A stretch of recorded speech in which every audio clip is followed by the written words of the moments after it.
Good evening, one and all. We welcome you all to the international webinar series on holistic health, well-being, and sustainable development 2022-2023, commemorating Azadi Ka Amrit Mahotsav, nation celebrating 76 years of independence, India's G20 presidency, United Nations Sustainable Development Goals 2015 to 2030. As part of awareness and campaigns in collaboration with Sri Holistic Health Foundation India and Sri Research Institute Center for Art, Sciences and Wellbeing.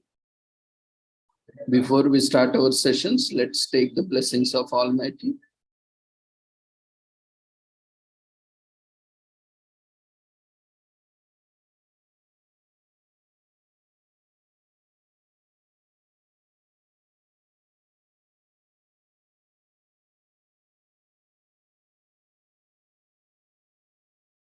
कुरुत्वं कल्याणम् आरोग्यं धनसम्पदः शुभं कुरुत्वं कल्याणम् आरोग्यं धनसम्पदः शत्रुबुद्धिविनाशाय दीपज्योतिर्नमोऽस्तुते दीपज्योतिर्नमोऽस्तुते शुभं कुरुत्वं कल्याणम् आरोग्यं धनसम्पदः शुभं कुरुत्वं कल्याणम् आरोग्यं धनसम्पदः.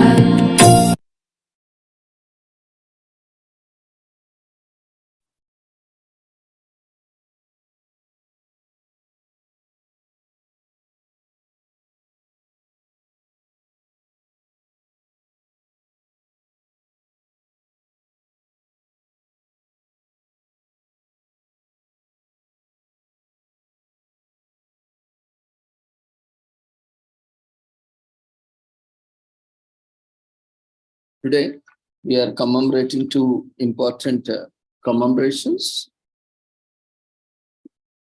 Today is commemorated as International Day of Police Cooperation.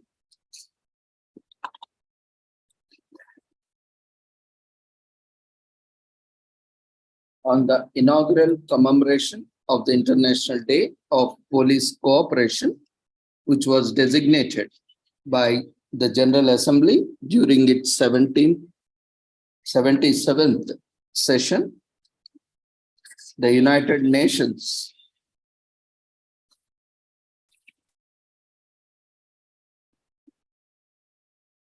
Interagency Task Force on Policing, together with Interpol, highlights the vital role of women in policing. Women police officers play a crucial role across the full spectrum of policing, from crime prevention to criminal investigations, the protection of human rights, and safety and security. Evidence shows that their full, equal, and meaningful participation in all policing functions is vital to achieving more effective, efficient, and accountable services. The advantages of more diverse and inclusive police workforce are clear. Women's equal participation in decision-making and leadership drives attention to women's unique needs and rights and the importance of mainstreaming gender-responsive approaches across all police functions, including in the development of plans, strategies, and budgets. Women's participation in policing is emphasized by the landmark Security Council Resolution 1325 of 2000 on women, peace, and security, which emphasizes the importance of women's full involvement in decision-making roles as well as in the conflict prevention and resolution. The increased participation of women in all public areas or areas of public life, including policing, is also vital to achieving gender equality and empowering all women and girls under Sustainable Development Goal 5. So based on the available data today, the average global representation of women in domestic police services is approximately 18.2%, having increased by 2% in the past 5 years. In 2021, across 50 countries with available data, The ratio of women within the police ranged from 5 to 46%, with most countries between 15 and 20%. While the numbers are improving, renewed collective commitment and effort is needed by the international community to achieve meaningful growth. In line with international standards, the United Nations promotes community-oriented policing by emphasizing outreach, partnerships, and locally led solutions to community priorities and public safety concerns. Effective partnerships between the community and the police rely on mutual trust. A police service that reflects the diversity of the community it serves is better equipped to build trust and confidence, with clear benefits for community safety and improved service delivery. Additionally, women's participation in policing has important implications for access to justice, including for victim survivors of domestic, sexual, and other forms of gender-based violence, who may be more likely to seek help if they have access to a woman police officer. The police are one of the most visible representatives of the state. As such, women's visibility and participation in national police services and United Nations policing continues to inspire and attract others to pursue in the policing profession. Transforming policing growth, police organizational practices to be more gender responsive requires an improved understanding of gender specific barriers to women police officers, full, equal, and meaningful participation. Increasingly, police services are becoming more aware of discriminatory practices in the recruitment process and standards, which include gender stereotyping,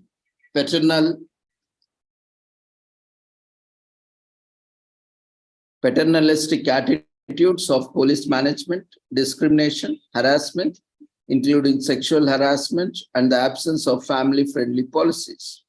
The United Nations is working to promote gender-sensitive working environments, including appropriate accommodation for women personnel seeking or serving in the field. On this special occasion, on the Second International Day of Police Cooperation, and in recognition of the vital importance of the women in policing, the United Nations encourages continued reform in police services globally to create pathways for women to forge meaningful careers across and serving the community and the rule of law. Starting from year 2000, the Security Council has adopted a number of resolutions concerning the theme of women, peace, and security. These resolutions include 1325 of 2000, 1820 of 2008, 1888 of 2009, 1889 of 2009, 1960 of 2010, 2106 of 2013, 2122 of 2013, 2242 of 2015, 2467 of 2019, and 2493 of 2019. The resolution highlights the differential impact of conflict on women, men, boys, and girls, and therefore the necessity to mainstream gender perspectives into peacekeeping. Furthermore, Security Council Resolution 2185 of 2014 on policing in peacekeeping emphasized the promotion of gender equality as part of a comprehensive approach to conflict prevention and sustainable peace. United Nations police are deployed in most peacekeeping operations and are deployed as advisor in a number of United Nations special political missions. The mandates of the missions define functions of United Nations police, which range from interim policing, provision of operational support to advisory functions.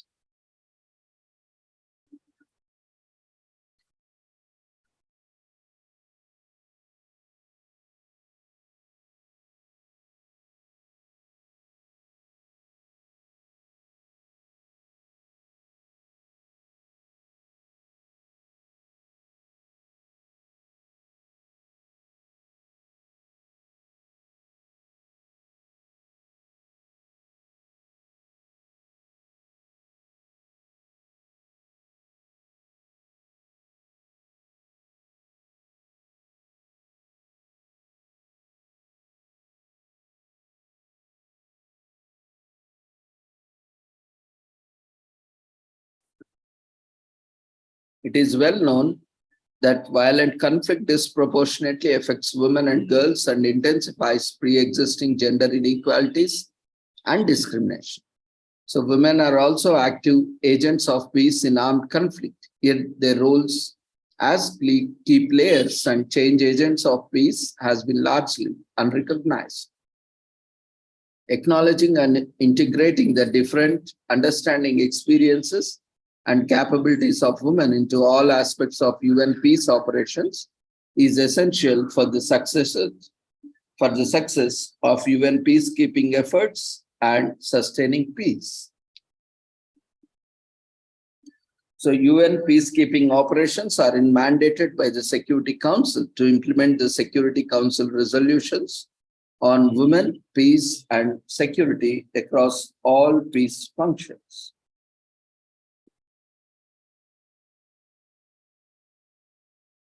The mission of UN Police Services is to enhance international peace and security, supporting member states in conflict, post-conflict, and other crisis situations.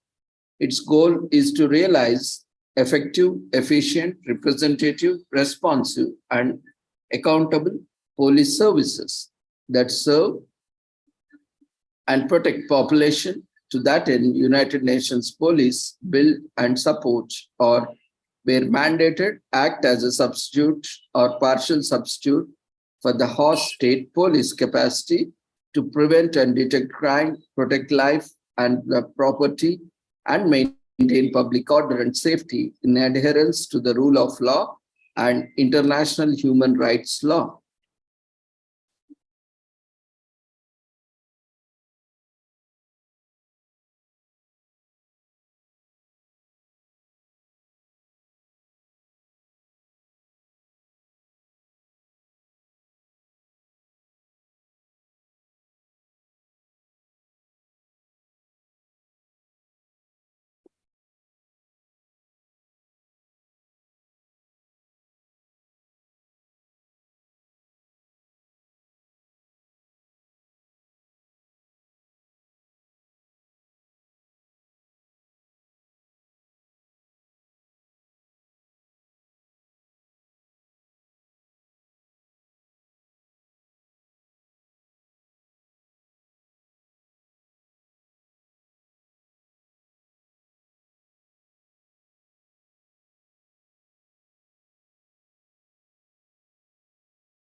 La présence des femmes au sein des forces de sécurité favorise la confiance entre la population civile et les forces de sécurité.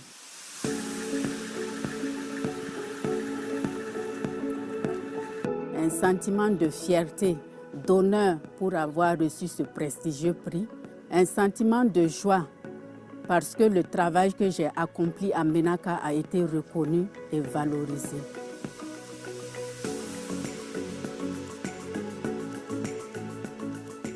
Je contribue à toute formation sur le genre en faveur des forces de sécurité maliennes.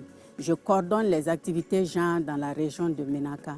Je sensibilise la population, notamment les femmes, sur les violences sexuelles basées sur le genre et les violences en temps de conflit. Dans la lutte contre les violences sexuelles dans la région, quand je suis arrivée, c'était à 0 cas de dénonciation. Mais avec mes sensibilisations, mes multiples sensibilisations, la population a commencé à porter plainte au niveau de la police. Et de 0 cas, nous sommes à 3 cas dénoncés chaque mois.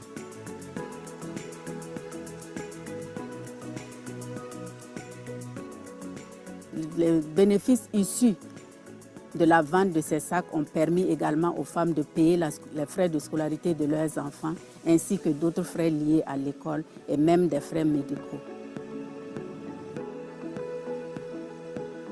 Je dirais qu'une victime de violence basée sur le genre se sentirait plus à l'aise avec une femme qui la prend en charge qu'avec un homme.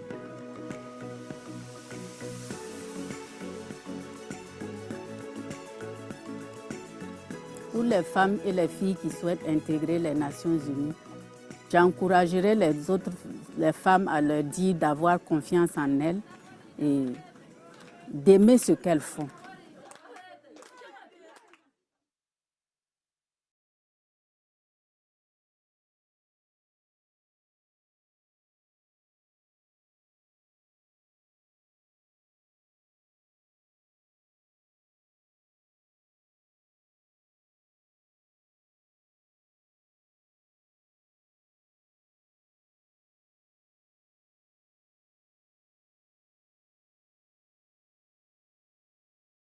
Today, some 2 billion people are living in countries affected by conflict.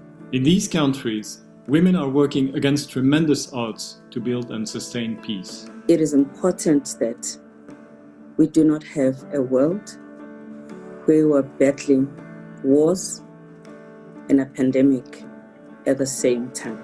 This is why the call for an immediate global ceasefire by the United Nations Secretary General is so crucial. Once we silence the guns, we will be able to hear each other. Where women are engaged, the peace outcomes are likely to be sustainable and long-lasting.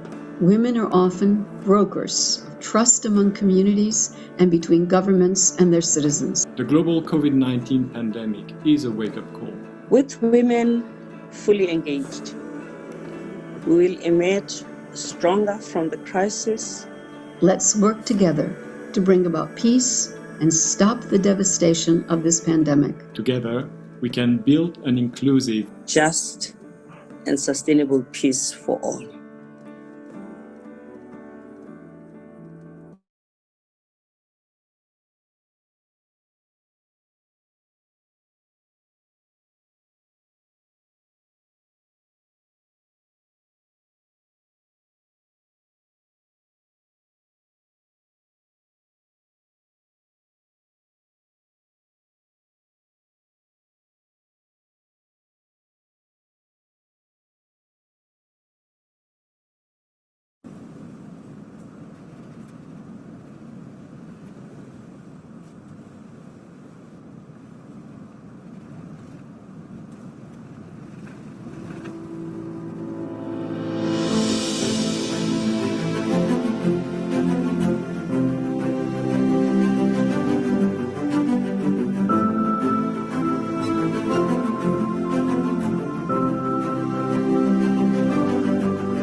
Today, we are also commemorating International Day of Clean Air for Blue Skies.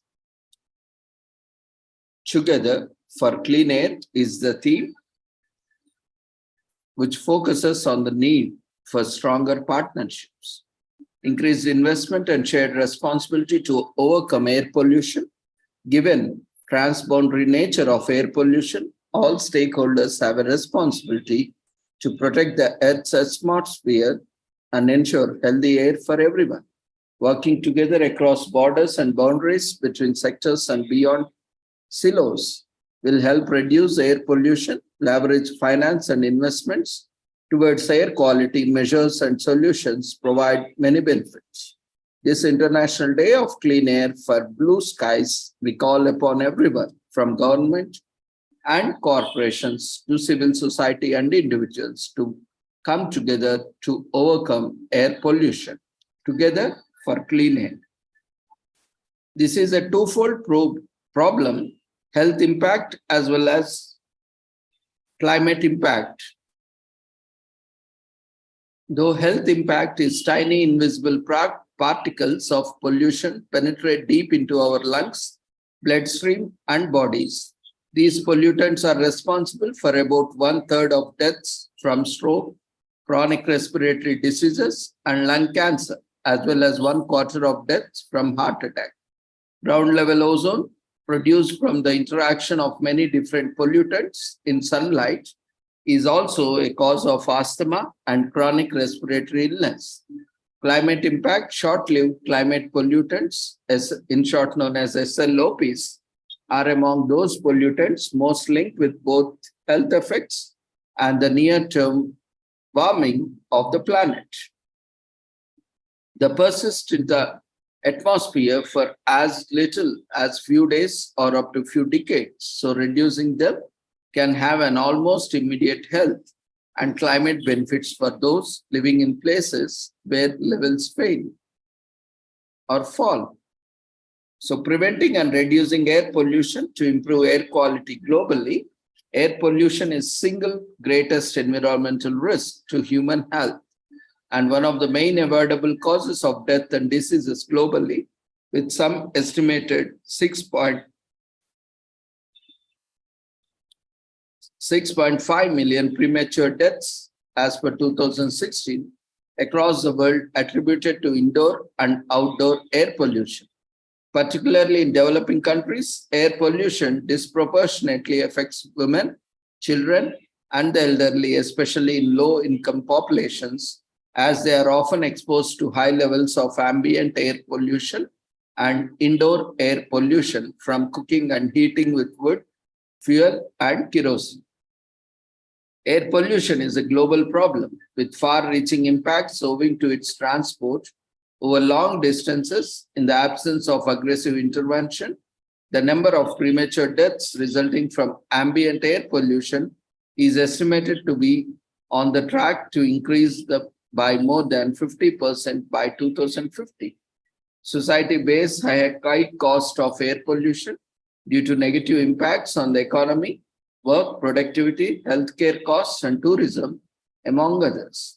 Hence, the economic benefits of investing in air pollution control cannot be overestimated. And it must be understood that there is also an economic rationale to act, and that cost-effective solutions exist to address air pollution. Poor air quality is a challenge in the context of sustainable development for all countries, in particular in cities and urban areas in developing countries with levels of air pollution that are higher than the limits set out in the World Health Organization's air quality guidelines. Some air pollutants, such as black carbon, methane, and ground level ozone, are also short-lived climate pollutants and are responsible for a significant portion of air pollution-related deaths, as well as impacts on the crops and hence food security, so their reduction has co-benefits for the climate. International Day of Clean Air for Blue Skies is UN member states recognize the need to substantially reduce the number of deaths and illness from hazardous chemicals and air, water, and soil pollution and contamination by 2030, as well as to reduce the adverse per capita environmental impact of cities, including paying special attention to air quality and municipal and other waste management by 2030. Clean air is important for the health and day-to-day lives of people. While air pollution is single greatest environmental risk to the human health, and one of the main avoidable cases of death and disease globally. Air pollution disproportionately affects women, children, and older persons and also have a negative impact on ecosystems. Today, the international community acknowledges that improving air quality can enhance climate change mitigation, and the climate change mitigation efforts can improve air quality. Encouraged by the increasing interest of the international community in clean air and emphasizing the need to make further efforts to improve air quality, including reducing air pollution to protect human health, the General Assembly decided to designate 7 September as the International Day of Clean Air for Blue Skies. In the outcome document of the United Nations Conference on Sustainable Development, entitled The Future We Want, countries committed to promoting sustainable development policies that support healthy air quality in the context of sustainable cities and human settlements.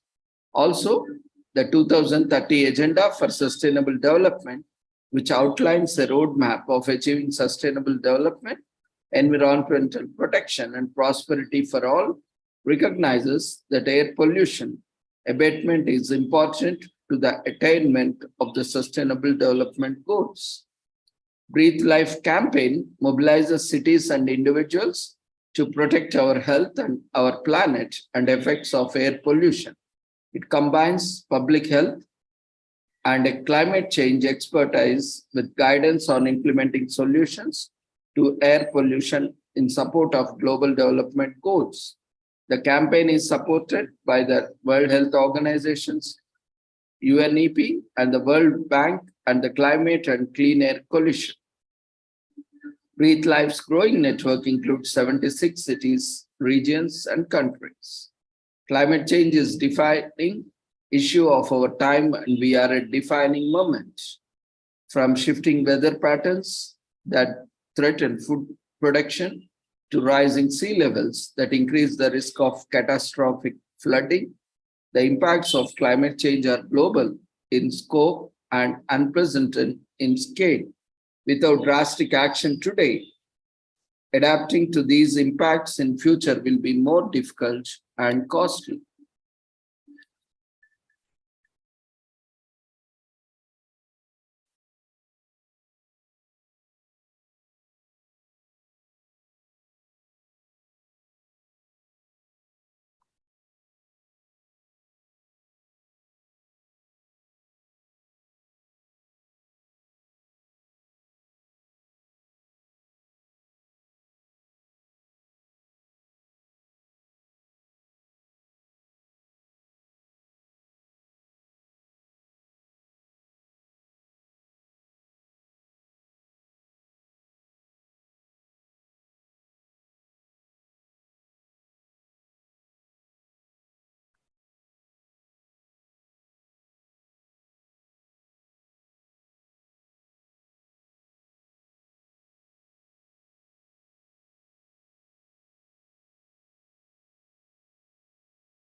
actions that address climate change and air pollution at the same time achieve greater results. We promote actions to reduce short-lived climate pollutants that have quick impacts on global warming, air quality, food security, and human health. Short-lived climate pollutants have a strong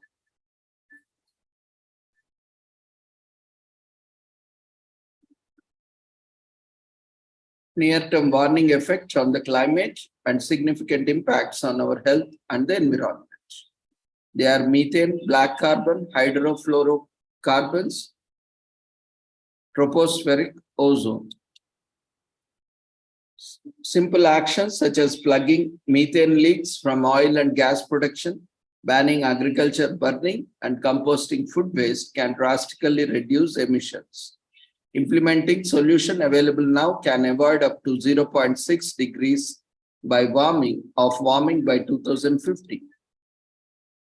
The Climate and Clean Air Coalition leverages science, finance, and political will to drive global action on short-lived climate pollutants.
Air pollution. It lurks all around us, preying on the young and old. It slips unnoticed past your defenses and assaults your lungs, heart, and brain. Its deadliest weapons are invisible, poisonous particles that can be as small as a molecule. With every breath, they break through your lungs' protective barriers. There, they trigger inflammation as your system tries desperately to fight back. But these tiny intruders penetrate those defenses, lodging toxic compounds even deeper, sowing the seeds of cancer. They slide straight into your bloodstream, sabotaging your entire body. They inflame and constrict your blood vessels, increasing blood pressure until, one day, causing a stroke. The particle prowlers dislodge fatty plaque that may have built up from your diet. They weave clots that can be deadly blockers of blood flow to your heart or brain. With each new case of heart attack, stroke, lung disease, or cancer, air pollution adds another life to its hit list. Let's stop this invisible killer.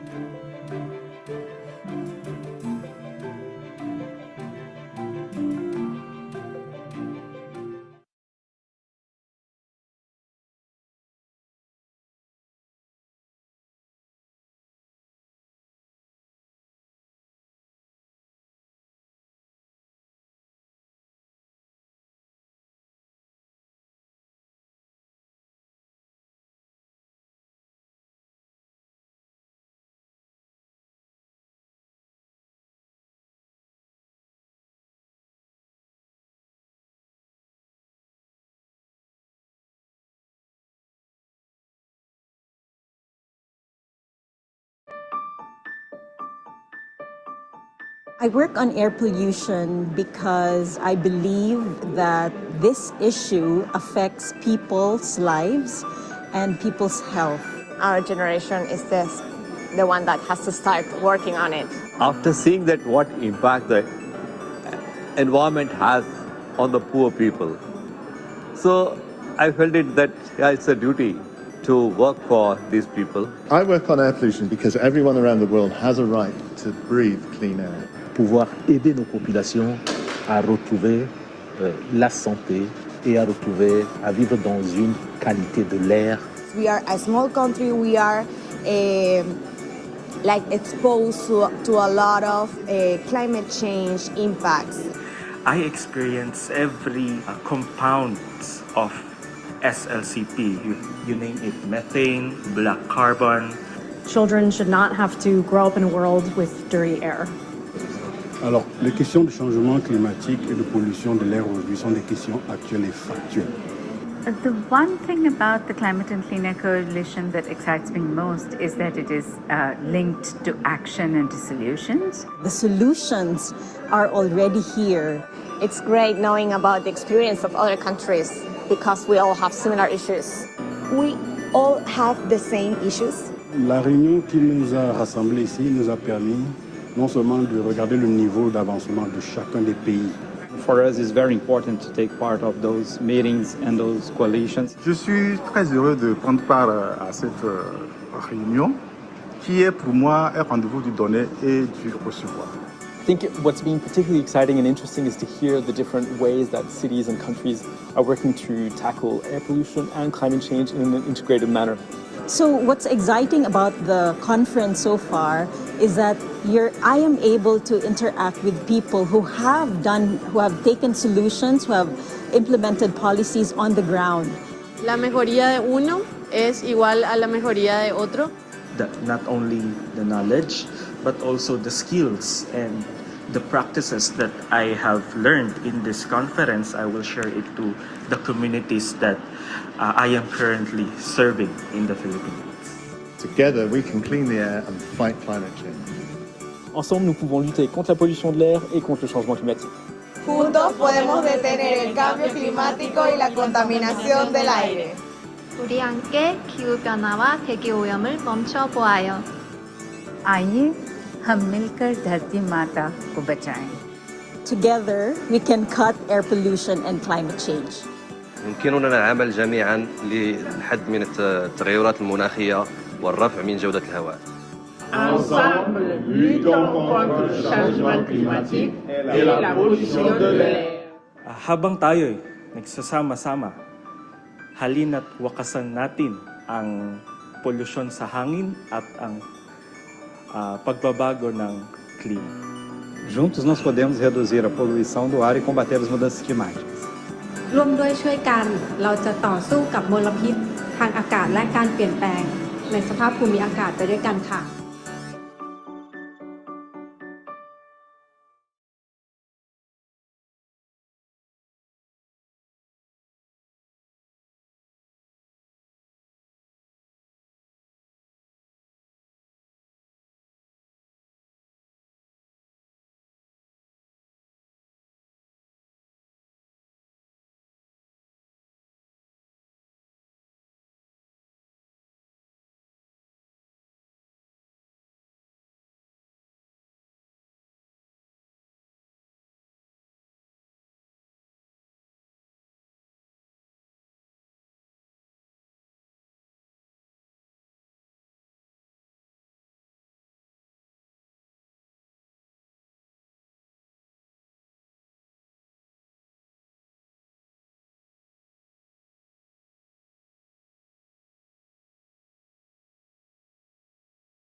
Today, we are also commemorating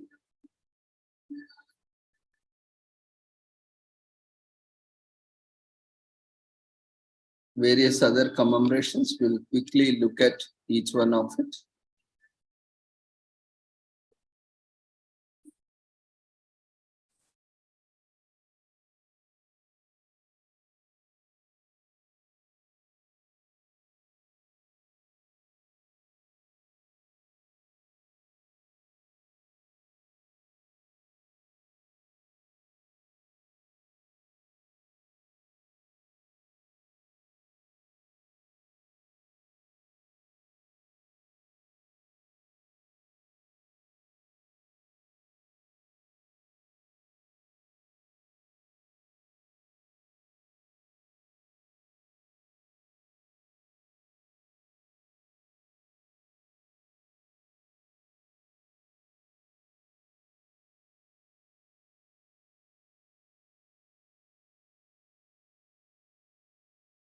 Today, we are also commemorating Toronto International Film Festival Day in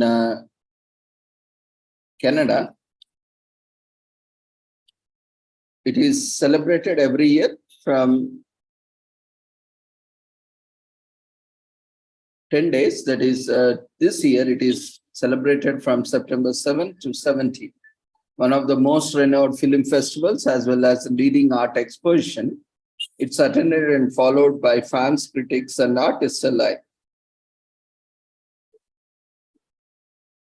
Since its founding, the International Toronto Film Festival has become a symbol of excellence in film and visual arts and continues to share values in every annual edition. Going strong on its 48th edition, the Toronto Festival is now celebrated worldwide as a cultural event.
It is one of the most important festivals in the entertainment world. Looking at its history, it started as a Toronto Festival of Festivals, organized by Bill Marshall and Henk van der Kolk.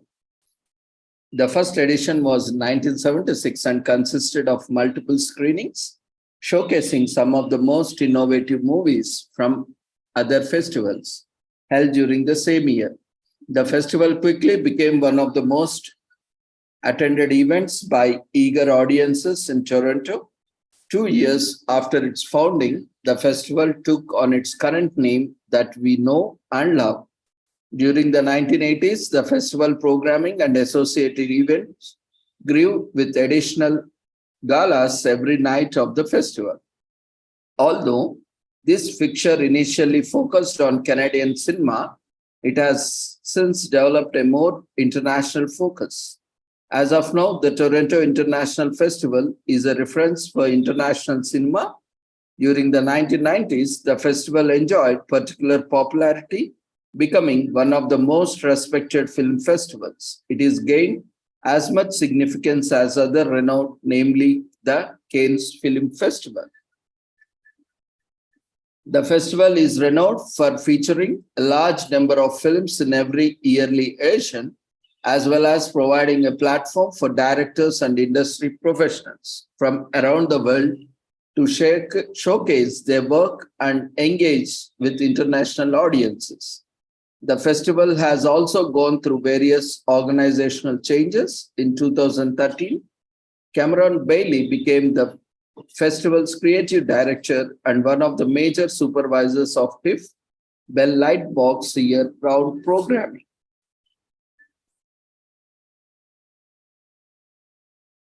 Since its first edition, many films have been screened at Toronto International Film Festival. According to several statistics, there have been over 9,000 films screened at TIFF. Since 1976, more than 47 editions have been organized till now. Today is also commemorated as Brazil Independence Day.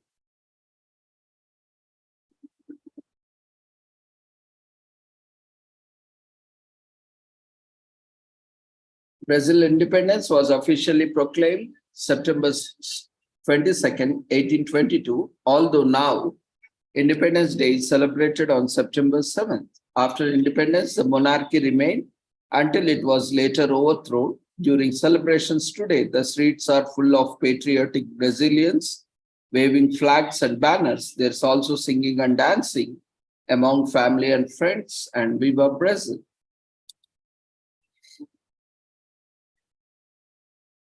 Today is also commemorated as Buy a Book Day,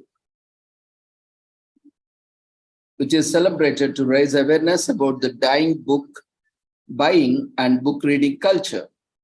US adult population that reads books has declined by 7% over past decade. Buying books and reading them have been a declining habit among millennials and Gen Zs. This is exactly what a Buy a Book Day aims to remedy.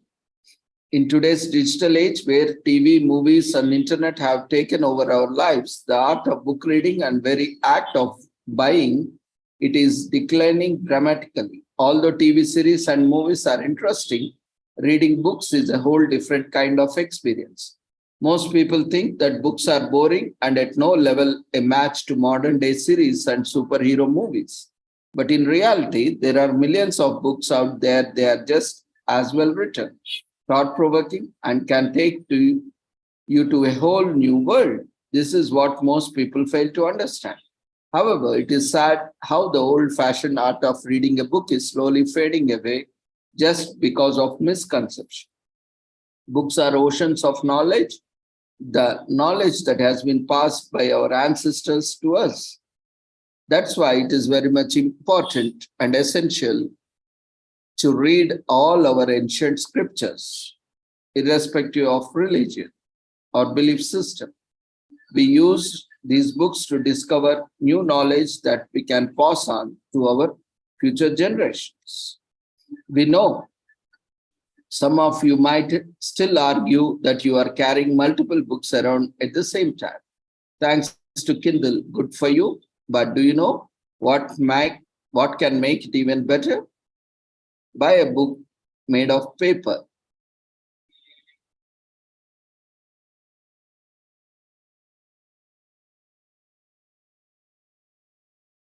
Today is also commemorated as Florida International Pool Pro Day.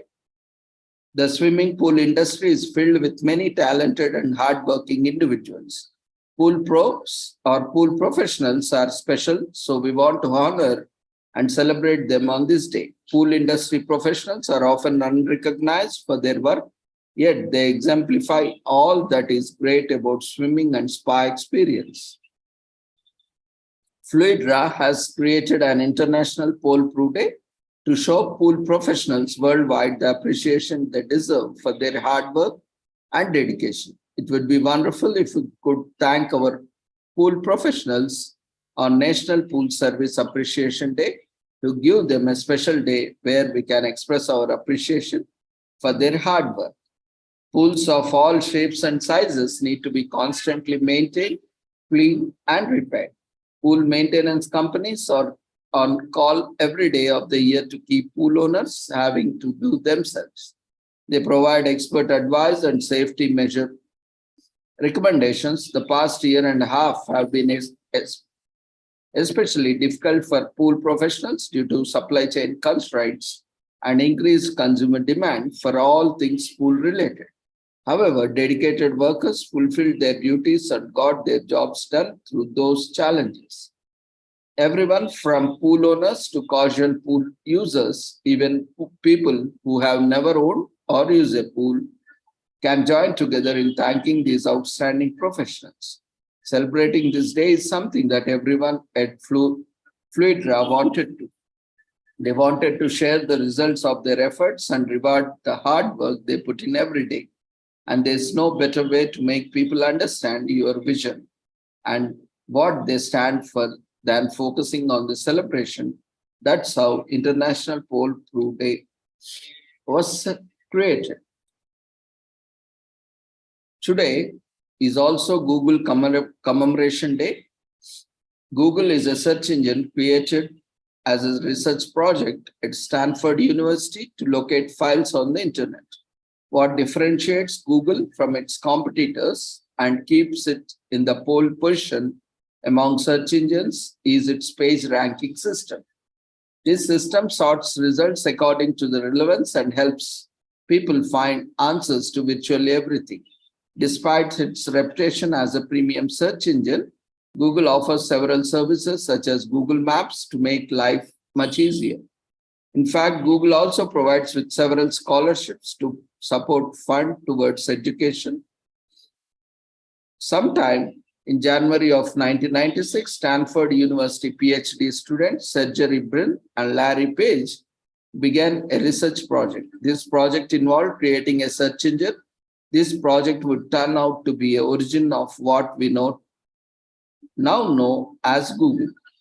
They developed an algorithm tagged PageRank. Its job was to identify the relationships between websites. It then assigned a relevance value to a site based on the number of links it had to others. This was in contrast with other search engines that assigned relevance based on the number of times the search term appeared on the page. Originally called Backrub, they chose the name Google, a misspelling of Google, because it represents the number 1 followed by 100 zeros. This symbolizes Google's commitment to provide information and infinite nature of information on the web. In 1997, the domain name for Google was registered on September 15 with over 1 million raised by investors. They were incorporated in 1998. On September 7th, they set up shop in California, the date becoming Google Commemoration Day. During that period, Google was responding to over 10,000 queries per day. The company grew and moved its base of operations to Palo Alto, California in 1999. They relocated to their current headquarters in Mountain View, California in 2003.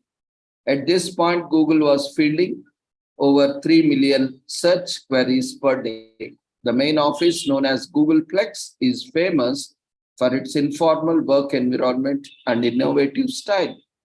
Google expanded over time from a search engine, providing wide range of services, including Google Mail, Google Docs, Google Drive. Alphabet Inc. was created in 2015 as a result of restructuring within the company. With Google becoming the main subsidiary, despite facing criticism on topics such as privacy issues and search neutrality, there is no denying the influence of Google in today's digital world.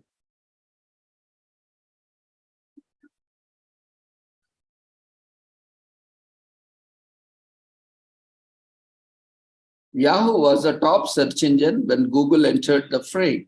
The early 2000s were Google-defining years. In 2002, Yahoo tried to acquire Google for about $3 billion, but they failed. The lowest earners at the Google are entry-level employees at $51,000 US. Google fields about 1 million applications and resumes every year. Somewhere between 4,000 to 6,000 of those applications are successful and get hired by Google yearly. Google is famous for its doodles, which change periodically to celebrate observances around the globe. Browsing through old doodles is an excellent way to celebrate, plus it's a fun. There are tons of publications about Google. Get a book and read a research on the history of company on the web. Google boasts the largest website index in the world with over 3 billion sites. Despite the magnitude of its website index, Google can sift through the index in less than a second. In 2013, Google was unreachable for about 5 minutes. On August 16th, global internet usage dropped by staggering 40%. Google's first tweet was, "I'm feeling lucky," written in a binary code. Google launched its image search system with a bang, starting with over 250 million images launched in a big way. From Google Sheets to Google Drive and Google Mail, we use one Google product or the other. Hopefully, we never had to find out. Google has offices all over the world. They have over 60,000 employees in 40 nations all over the world who work together to make the company what it is today. Google has always been an advocate of innovation and creativity. Just take the famous Googleplex as an example of the way they revolutionize work culture.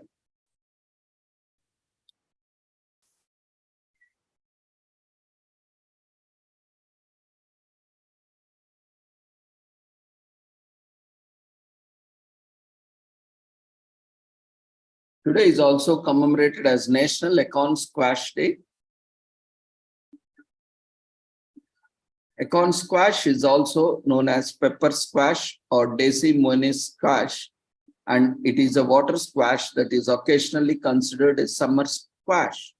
Belonging to the same species, zucchinis and crookneck squash, its vibrant color and sweet taste make for an appealing carb option. And it's not only delicious, but also packed with nutrients.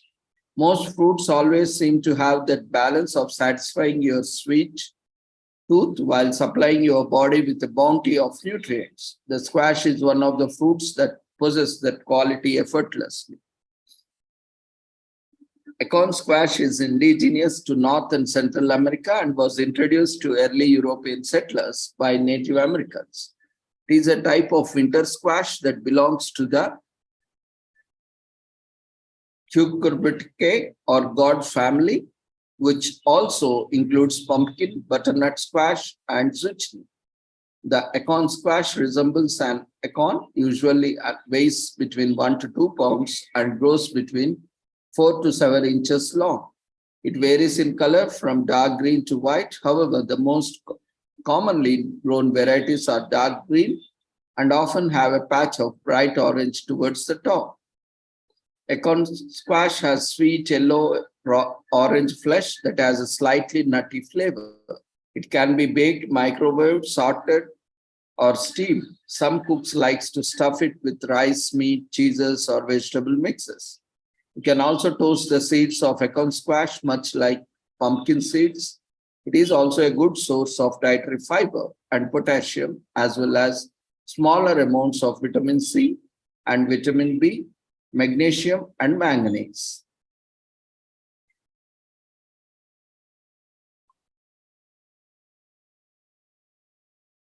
Today is also commemorated as National Feel the Love Day in US. It doesn't matter what kind of love you are celebrating. It could be your family, friends, pets, or a partner. It is all about spreading the joys of love as wide as you can. This day is a reminder of how all kinds of love makes our lives richer. Love makes us happy, secure, and feel understood. This day is to count your blessings and cherish the people who bring you so much joy.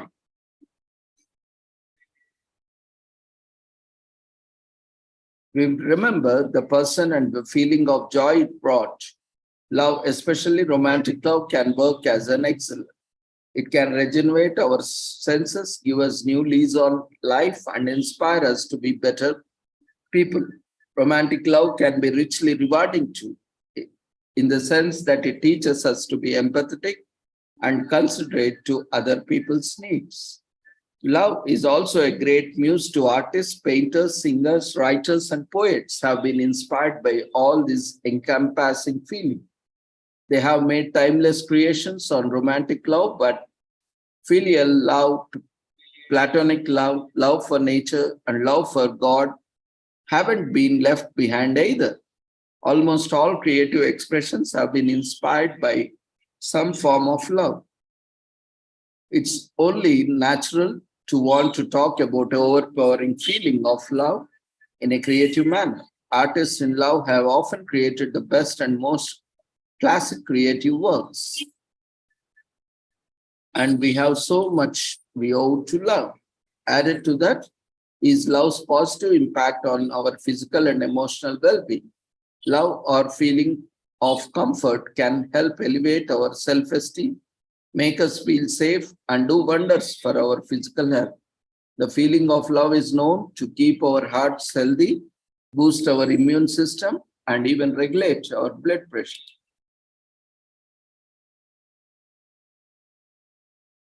Today is also commemorated as National First Day of Peel Season. The beginning of the fall is the best time for skin peeling, deep exfoliation treatments. This is because there is less sun exposure to worry about, making the season safer for stronger enzyme peels and chemical peels. The treatments exfoliate away the weathered layers of summer skin to reveal the enviable autumn glow. This season also comes before the harsh winter months when the skin becomes too dry or compromised for a peel. Peel season marks the time of renewal and positive change to our skin. Skin peels today are highly refined with absorption rates, penetration, and after effects continuing to improve. The ongoing efforts to minimize trauma while enhancing results have been made skin peels safer and more effective than ever. Today is also commemorated as National Grateful Patient Day in US, as it serves the best day to show our healthcare workers the appreciation they deserve.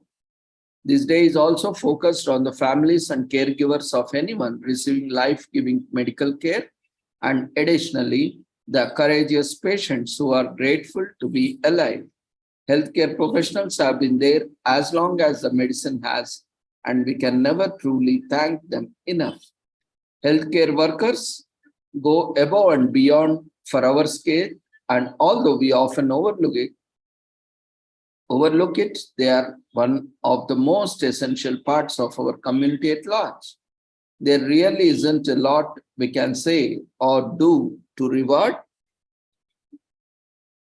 the saved lives, care, and treatment they give us. However, a day like this gives an opening to at least try.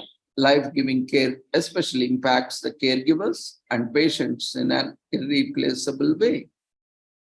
The Grateful Patient Project is a non-profit organization that was founded by former NFL kicker and Man of the Year, Rolf Bennig, in 2017. It provides a platform for patients to share their stories of gratitude for health providers, medicines, procedures, and instructions that supported them through illness and changed their lives.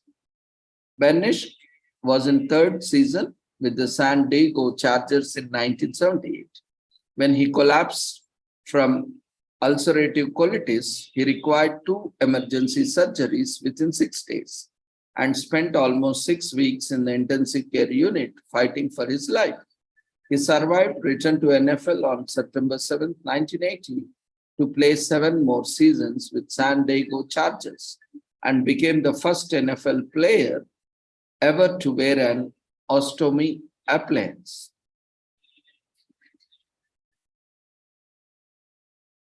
So Bennig came through the ordeal committed to spending his life advocating on behalf of patients.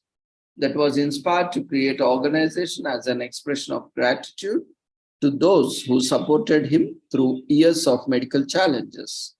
National Grateful Patient Day on September 7th celebrates the strong patients that overcome seemingly impossible challenges and the medical workers that are always willing to render a helping hand.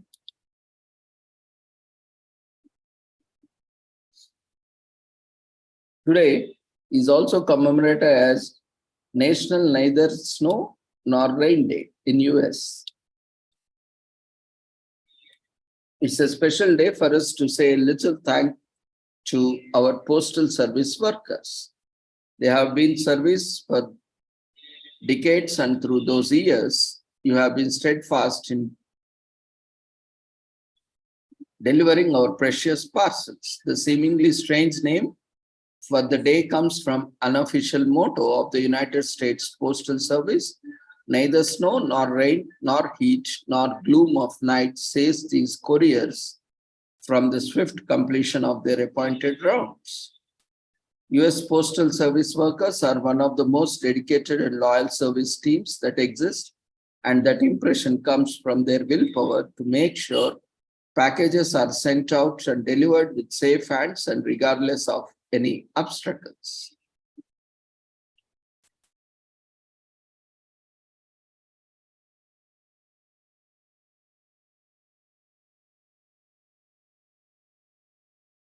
New York City opened its main post office on September 7th, and the James A. Farley Building in 1914. The building is located in Manhattan, New York, and formerly serves as the city's main United States Postal Service branch. It was known as Pennsylvania Terminal until 1918, when it has been renamed the General Post Office Building. The building was made a New York City designated landmark in 1966 and was added to National Register of Historic Places in 1973. It was officially renamed in 1982 after James Farley, the 53rd Postmaster General. Postal workers and post offices have been ever longer history in the US. Benjamin Franklin became the first Postmaster General in 1775. In 1847, the first postage stamps were issued, and in 1863, during the Civil War, free city delivery began.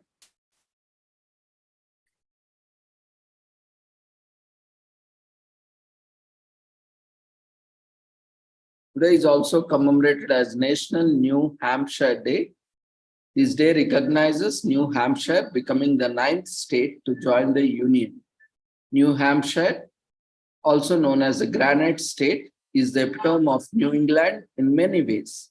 New Hampshire is famous for its breathtaking landscapes, fascinating history, and hospitable people. The motto of the state is "Live Free or Die," coined by the Revolutionary hero John Stark. National New Hampshire Day is a celebration of the state's wonderful culture, history, and people. New Hampshire is a part of 6-state region of New England. It is bounded by Quebec and Canada to the north and northwest, Maine and Gulf of Maine to the east, Massachusetts to the south, and Vermont to the west. New Hampshire boasts of dense woods, mighty mountains, and a shoreline. It is the 5th smallest state in America. Today is also commemorated as Superhuman Day. This day honors people with disabilities who face and overcome the challenges, disgrace, and dishonor that they experience. Everybody is likely to experience some kind of disability at some point of time. This is why this day also honors, recognizes hundreds of athletes, musicians, entrepreneurs, educationalists, and individuals who have proved themselves regardless of what society labels them. Superhumans, and we are not talking about the ones with high-tech weapons in their metal suit or with the power to spin webs in their hands, they live among us. We are talking about people with disabilities who, with their hard work and persistence, navigated through this tough world. Superhuman Day was first celebrated in 2016. A media company, Channel 4, came up with an extraordinary idea to highlight the extraordinary athletes at Summer Paralympic Games. During the Paralympics in 2016, Channel 4 decided to run a campaign that acknowledged these underrated superhumans and their amazing achievements. Although the Paralympics started in 1948, people did not give it as much as attention as they did to the Olympic.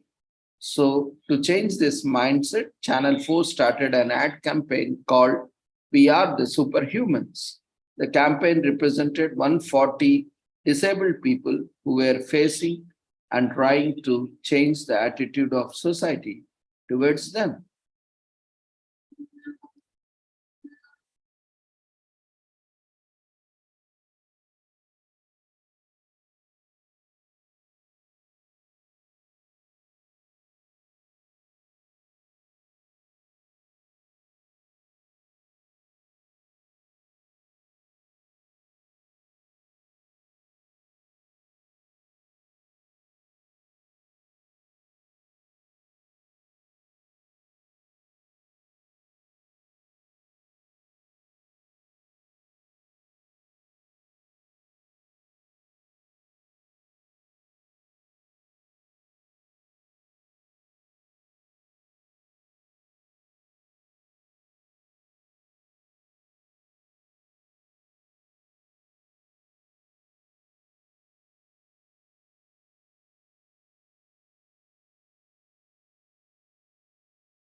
So this is what this day is all about, is to move away from and eradicate the stigma that is forced upon people with disabilities and treat them equal. Support those with disabilities in any way you can and do everything in your power to help them live peacefully in the amazing world. Moreover, anyone who faces and overcomes the challenges that they face in their lives is a superhuman. So pat yourself on the back and go conquer the world. Today is also commemorated at Texas Energy Savings Day in US. The majority of Texans are overpaying for their electricity, and with so many complicated plans and bills, many Texans didn't even realize it. By staying on top of their energy contracts and learning how to better understand their bill, Texans have the opportunity to reduce their electricity bills, sometimes massively. Texas has an annual energy consumption equal to that of Great Britain and Spain. This is one of the reasons why electricity deregulation in Texas was signed into law in 1999 under Texas Senate Bill 7. The law went into effect in 2002, officially ending the state regulation and control of the electricity supply.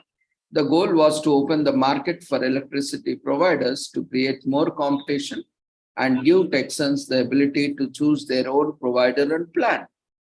Although this move was initially intended to reduce electricity prices for Texans, it has become more apparent in recent years that deregulation has had the opposite effect.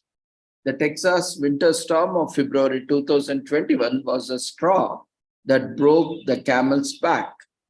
It left millions of Texans without electricity for a full week after the state electric grid operator lost control of the power supply. Many Texans who were not fixed in fixed rate contract plans were left with astronomical electricity bills. This fueled a debate around whether Texas energy deregulation was the cause of this disaster, since local utilities have neglected their facilities and failed to do the necessary upgrades.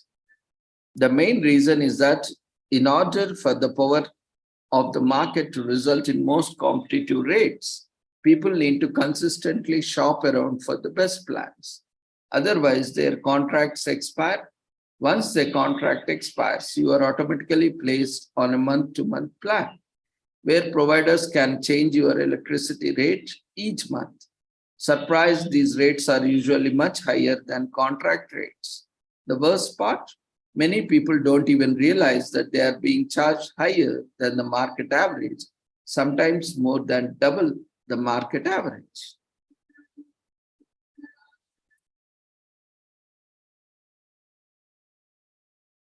Today is also commemorated as Dashni Awareness Day, an initiative by the World Dashni Organization. This day aims to raise awareness about the Dashni and Becker muscular dystrophy caused by mutations in the dystrophin genes. They are devastating genetic conditions that produce symptoms such as learning disabilities, frequent falls, waddling gait, and many more. It significantly impairs one's ability to function normally in their daily life. This day shines a light on what it is, how it affects our lives, and what we can do about it. It also equips us with the right knowledge needed to care for someone suffering from this condition. The Dutchny muscular dystrophy, also known as DMD, was named after Dr. Dutchny D. Bolgoni.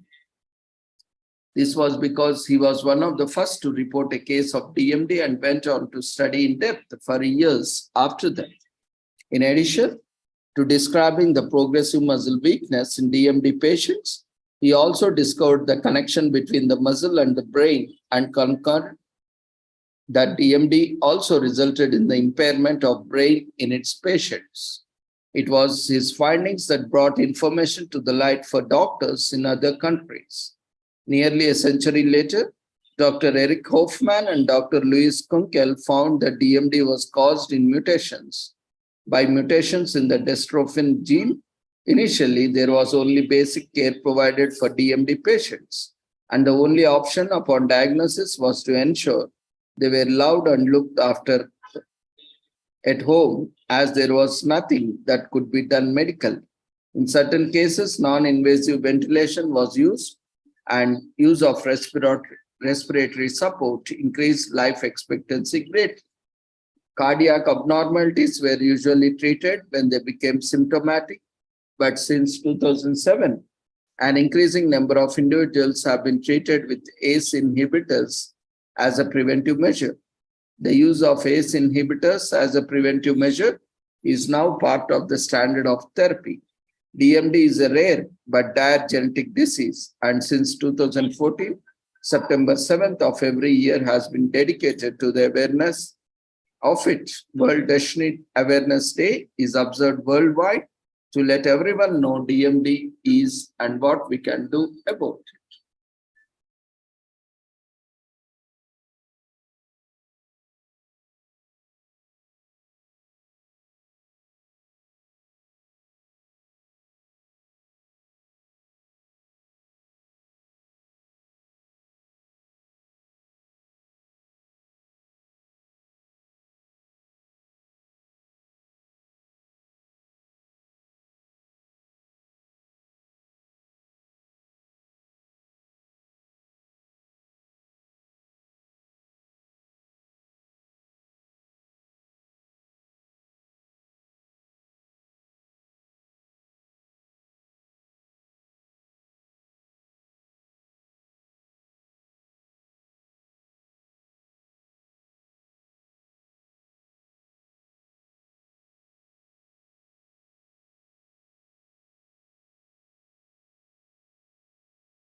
Yes, I can, suddenly, yes, I can. Gee, I'm afraid to go on has turned into, yes, I can. Take a look, what do you see? 133 pounds of confidence in me. Got the feeling I can do anything, yes, I can. Something that sings in my blood is telling me, yes, I can. I was just born today, I can go all the way, yes, I can.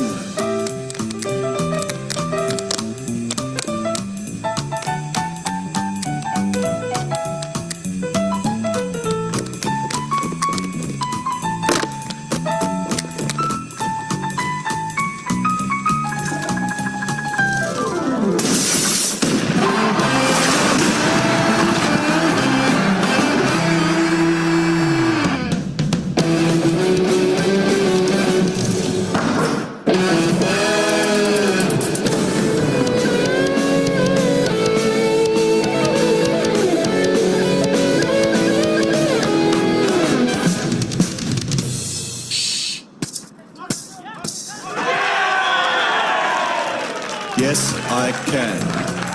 Yes, I can. Yes, I can.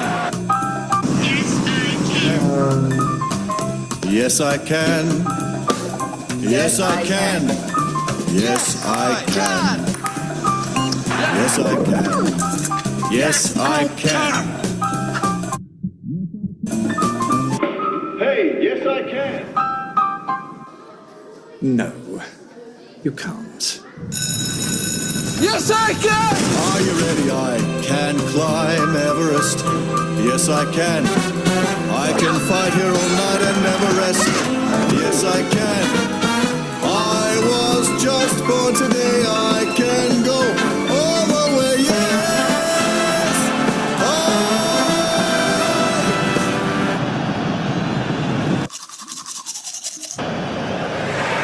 can.